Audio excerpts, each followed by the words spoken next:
twist, and thank God I get to do part 2 of this Raw recapping review from August 17th, 2026 in Buffalo, New York. And we left off with the Usos making fun of Fatu for not being able to get Solo, but then we're moving on to another backstage segment with Kathy Kelly interviewing the Vision. Logan Paul and Maxine Dupree and Austin Theory just being goofy, and of course Braun is pissed off and not answering anything. They finished their segment off, and she asks Kathy asks Braun, "Do you have anything to say about Oba?" "Yeah, I got something to say about Oba." I said to his face. He pops out to the ring, and he says, "Come out here, big boy." Crazy, by the way. He says, "You know the future. Coming down here and take the future from you right now. Pop out. Let's go." And that leads to Paul Heyman popping out instead. He does his spiel. He says, "I'm Paul Heyman. I'm an advocate. I used to be an advocate." And he says he asks a question everyone wants to know, and that is, who is the future of WWE? And he gets to the ring, and Braun says, "You know what, Paul? Why don't you go tell me right now? Who do you think is the future of the WWE?" And then who? But oh, thing, come on, that mean he popping out. And he says, and Over first off starts off with a good impersonation of Brian Breaker. "Who do you think is the best? Who do you think is the future of the WWE, Paul?" I have me dead. And he says, "You already know, Braun, who the future of the WWE is. You know it. Paul knows it. Everyone here knows it. And even Brock Lesnar knows who the future of the WWE is, and that is Obafemi." I says, "Okay, you think so? Then why don't we fight right now? Let's go fight for it right now." And he's about to fight it, but Paul says, "No, stop." And Braun like, What you mean stop?" And Paul's like, "Dude, something with this magnum opus can't just be a random fight in Buffalo, New York." Like, he was dissing him. He says, "This needs to have like promotion, and it needs to be a main event, and it needs to have all these big things. There's 2 people in the ring that get that. There's another one that's learning." Talking about Braun, he's learning to do this main event stuff for real. And he goes on to say that a match this big needs a real main event, and that's why we're going to set it up. But lucky for you, I've already talked to Pierce, and we set it up. It's going to be at Sunday's night main event in Atlanta, Georgia, which is Braun Breaker's hometown. And it's most likely it's looking like it's gonna be the main event of that event. So we're gonna get it. We're finally getting that match. We're getting Braun Breaker, Obafemi, Sunday's night main event. 2 big men slapping meat, as Big E would say. And Braun's happy. He leaves out the ring. And as he's leaving out the ring, Paul's leaving out the ring, and he handshakes Obafemi, and Braun's like, did you just shake his hand for?" So yeah, it's looking like Braun is still paranoid about what Paul and Oba doing, and maybe it's looking like Oba most likely is gonna get the help of Paul. And I feel like what they might do in the match, I feel like they might make Paul Heyman hoe Braun Breaker, just so he can be with Oba and make Oba heel. I think they might try to make Oba heel. I don't know that for sure, but I feel like they might make him a heel to fight Roman. I don't know. That's what I'm thinking. Maybe I'm wrong. To our 4th match of the night, it is the continuation of the OTC tournament from Mexico City. We have Dragon Lee, who hurt his thumb a couple weeks ago, but he's back now, versus El Hijo de Dr. Wagner Jr., who is also from AAA, like El Fiscal, aka he's Wagner 3, because he's the son of Dr. Wagner Jr., which that's what El Hijo means. And the match starts off with a big tie-up, leading to a headlock by Dragon Lee right there. Which leads to then Dragon Lee him trying to hit big shoulder tackles back and forth on the Dr. Wagner. But Wagner's big, so that means nothing to him. And then he hits his own version of shoulder tackle, knocking down Dragon Lee. But Dragon Lee gets back up off the Irish whips, and then hits a big Hurricanrana on the Wagner. Then they both get up, still chops, slapping it. They just slapping each other hard on the chest, back and forth. But Wagner hits him with a big knee, and then picks him up, hits him with the big Death Valley driver slam right there. 1, 2, kick out from Lito. Lee's trying to get his comeback, and he's running towards Wagner, but Wagner tilt-a-whirl, slam right down, And Lee gets right back up again, runs again. He said, "Come here again." Tilt-a-whirl back to back twice. Lee leaving to the outside. Wagner gets him to the apron and then hits a big senton on him on the outside. He gets it back into the ring, gets him back in. Irish him to the corner, but the Irish whips Wagner instead. Hits the big kick, jump over, right into the jump over again. Corner drop kick slam right there. It's his signature right there. And then tries to run towards Wagner again, but big super kick by Wagner, knocking all the taste out of his mouth. 1, 2, kick out from Lee, and that leads on to a commercial break right there. We get back from the commercial break with Dragon Lee finally getting his comeback in. He lands a big German suplex onto that man, and then grabbing him, and then doing a big tornado DDT off the ropes. That leads to Wagner going to the outside. You know what that means. It's time to go for the tope con hilo, which is basically a swanton bomb over the top rope. Gets them in. They get back into the ring and they start having a chop fest back and forth, stabbing each other.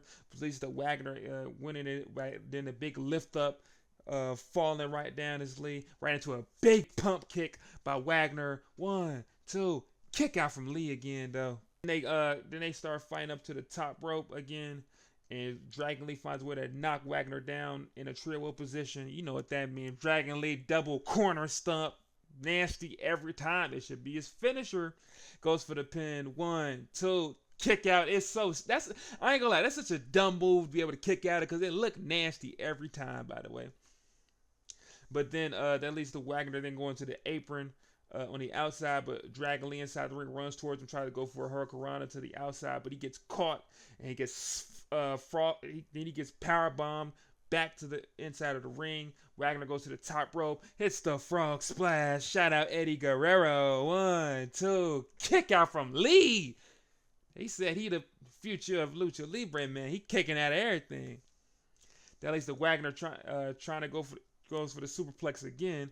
He lands it, boom. Tries to go for another move, but that gets hit by Dragon Lee by Operation Dragon. He picks him up again for another Operation Dragon. 1, 2, 3, big W for Lee. Hard hitting match. Good back and forth segments. I give the match a 4 stars. You know, with the little side discrepancy, it got a little slower at times, but it was still entertaining, still fun.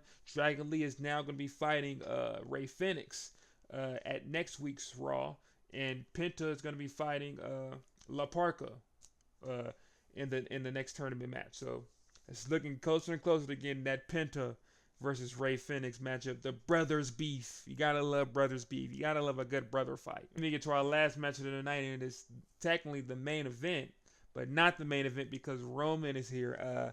We get a match for the Intercontinental title. We have the champion Chad Gable versus Rey Mysterio, the challenger, with tie-up. And they get into some good old chain wrestling, Irish whips, leapfrogs, shoulder tackles back and forth, which leads to a big stalemate between them. They're staring at each other, you know. They have a big thing of respect right there. They go for the handshake. And great minds, they both go for the handshake, double kick. They both kick each other, which leads into an Irish whip by Gable. Leads to a big hurricanrana by a good tilt-a-whirl hurricanrana by Rey. He get that man Gable to the corner, hit that man with the 10 punches, and say, you know what, let me get another one. Let me get 11 punches. Let me get 11. He goes up, down, but and he tries to run at Gable, but Gable said, come here, little man. Big spine buster, knocking that man down. Then he grabs Rey, hits that man with the big throwaway German suplex, nasty. Then they start, that leads to Rey then rolling to the apron, and Gable tries to walk towards him, but Rey uses his legs and lifts up Gable to hit his head on the ring post, bam, to the outside. And then Rey stands up and hits an apron hurricanrana to Gable on the outside. He starts getting excited on the outside. He even grabs the belt and poses with it. Rey then puts Gable into the ring, tries to go for the springboard, but that gets caught by Chad Gable right into a big Northern Lights suplex. He bridges for the pin. 1, 2, kick out from Rey though, but he gets right into leg manipulation. He grabs Rey's left knee, which he's had a million surgeries on. He's manipulating it. He's wrenching on it. He's punching it. He's throwing it down. He's attacking the knee. But Rey finds a way to get a reverse pin onto Gable. But then Gable kicks out of it and then hits a big back suplex onto him right into a pin. 1, 2, kick out from Rey. But he goes right into a big rest hold. He's holding his head down. and then they get up off of that. He grabs his legs for a big unique submission hold, but that gets that leads to Ray getting on top of Gable's shoulders, and they end up rolling to the outside of the ring. Ray finds a way to kick Gable off of him, and then hits the big springboard acai moonsault to the outside. Why can Ray still do this? I don't know, but it's amazing every time I see it. Grabs Gable, gets him back into the ring. He has the finish now. He's trying to do the front flip hurricanrana onto Gable, but Gable stops him and catches him in midair, and then flips him over right to a big DDT, the cliffhanger they call it. He leads on going to the top rope for the big diving headbutt. Gotta go for the pin. That gotta be it. 1, 2, kick out from Ray. Ray is still geeked right there. Gable then trying to go for the angle slam, but that gets reversed by Ray. But he ends up hurting his knee in the action. But he still finds a way to kick down Gable to get it to get Gable set up for the 619. He tries to go for the 619, but that gets reversed by Gable. But he feels and he ends up getting thrown over the apron. But he fights off Gable, goes to the top rope, hits the big senton off the top rope on the Gable, and then he jumps on the ropes for the springboard moonsault. He gets caught by Gable, but Ray flips his body right into a big DDT right there. He goes for the pin. 1, 2, kick out from Gable though. But then they get up, and then Gable ends up finally grabbing Ray, hitting that man with the big angle slam. 1, 2, kick out from Ray this time. Then that leads to Chad saying, I got to get the big guns out. He tries to pull up Ray to the top rope to hit the top rope angle slam. Boom. 1, 2, another kick out from Ray. Man, he's a legend. You know he got resiliency on him. But as he kicked out, he went straight right into the ankle lock, and he's wrenching on his leg. But Ray finds a way to turn that into a big setup for the 619. He goes for the 619, but it gets caught. His leg gets caught again, puts him into the ring corner, right into the belt buckle, and then Ray says, "You know what, man? Let me go ahead and do the 619." While he on the ring buckle, boom! After the 619 on the buckle, he then lands a traditional 619, goes to the top rope, tries to go for the splash, but Chad puts the knees up, right into the big ankle lock. He's wrenching on the ankle. Ray's trying to roll out of it. He's rolling out of it. He's getting back into the leg. Ray finds a way to turn that into a big pin, but Gable flips it over for that pin. He has way more leverage. 1, 2, 3. Good W for Chad Gable. That was a classic, perfect match. It's giving me Kurt Angle, Rey Mysterio vibes. The fact that Ray can do this at his age, mind blowing. Chad Gable, ever since he done took the mask off, been cooking. He been going crazy. I wonder who's next. This is a good way to end the matches for Raw. Good dub for Gable. I give this match 5 stars. They saved the best for last match-wise. But then it's time for the Bloodline segment. Roman Reigns pulls up in the black truck. The first person he sees is Jacob Fatu. He gets his belt, and they walk down to the ring. Commercial break happens there in the ring now. He says, Buffalo, acknowledge me. And he says, we don't got all the time in the world. He says he got a receipt and he needs to collect. And he said, and he tells him to bring out Solo Sikoa. And the Usos pop out, hilarious yeeting, using their little fake guns. And they have Solo with them. They pop out to the ring. Roman tells Solo, the sight of you pisses me off. He's just overly angry at Solo, and he goes on to say how people are mad at him for how he's feeling. He says that he's petty for holding receipts for this long, but he ends up showing a clip from 3 years ago about where this is all coming from when Solo betrayed Roman and claimed he was the OTC, and they go on to show the first Raw on Netflix where they had their match, and he beat him, and then he had to claim he wasn't the OTC anymore, and all that back and forth. And people are, after the clip is showing, are basically laughing and shouting out Solo. And Roman's like, oh, I get why they think things funny, but why are things funny to you, huh? He's laughing back and forth. He said, you think you cold? You You think you bad? You think you a bad boy now? You cool? You got your little Rolex on, the John Mayer Rolex. I see you. I see your glasses. You took the glasses off, broke them things. And he says, "Why are you looking me in the eye? You should be on your knees begging." Boom! Super kick by Jacob Fatu right into the tongue and death grip on Solo. And Roman let him do it for a little bit, and he says, "Enough, enough, enough. That's enough." That man Solo's on the ground, just holding his neck in pain. And Roman says, "You know what? We gonna take a little detour right now. We're not dealing with Solo right now. We're gonna deal with the twins, the Usos." And he says, "You know, you guys ran the play. You did exactly what I wanted you to do. So you're saying I'm gonna give y'all props. You guys are my captains, and I'm gonna gift you guys some new stuff." He pops out with 2 new Ulafalas, all black Ulafalas for the Usos, and Jacob's pissed. He's not happy about that. I guess he wanted a new black Ulafala. And that leaves him saying, "You know what now? It's time to get back with Solo." But then L.A. Knight, yeah, pops out. And he's trying to fight for Solo. He gets to the ring. He tries to get to the ring. He olays one of the Usos. Ends up grabbing another Uso, throwing him outside the ring. He gets into the ring, face off with Roman, and Jacob Fatu attacks him from behind. And he's about to hit the Tongan. But Roman says, No. I told you. He's off limits. I got this." He goes, big Superman punch on the LA Knight. That leads to him then, he's finna get ready to go for a spear. But he said, "You know what? Hold on. I got Solo." He said, "The Usos, man, get in here, get in the ring, pick up LA Knight." He goes over to Solo. He says, "Hey, man, you try to get help from him? We're family. You got to come to the family." So he says, you got some choices to make now. Go ahead and finish the job with LA Knight." And Solo's like, "I'm sorry, LA. I'm sorry. He cocks back the spike, but he don't hit LA. Boom! Right to Roman throat, and he be selling.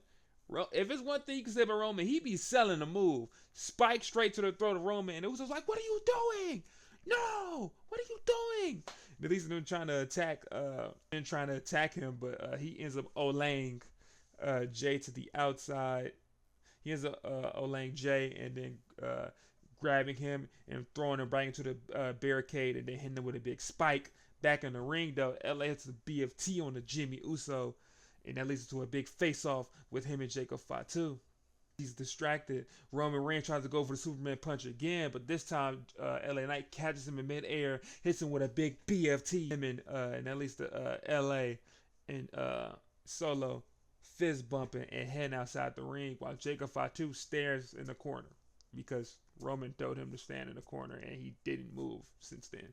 So he just watched everyone in the Bloodline get their ass whooped like he was a kid on timeout. But I expect Solo to join the Bloodline, but with more of him getting beat up and everything. I thought they would break him, but they didn't. They didn't break him, so that was impressive to see.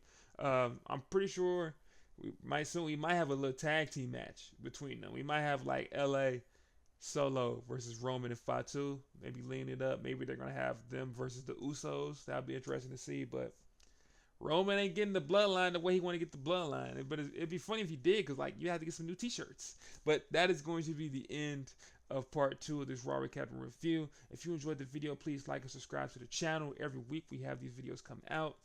And also we have WWE 2K26 content as well. We just dropped the second episode of part 2 of My Rise.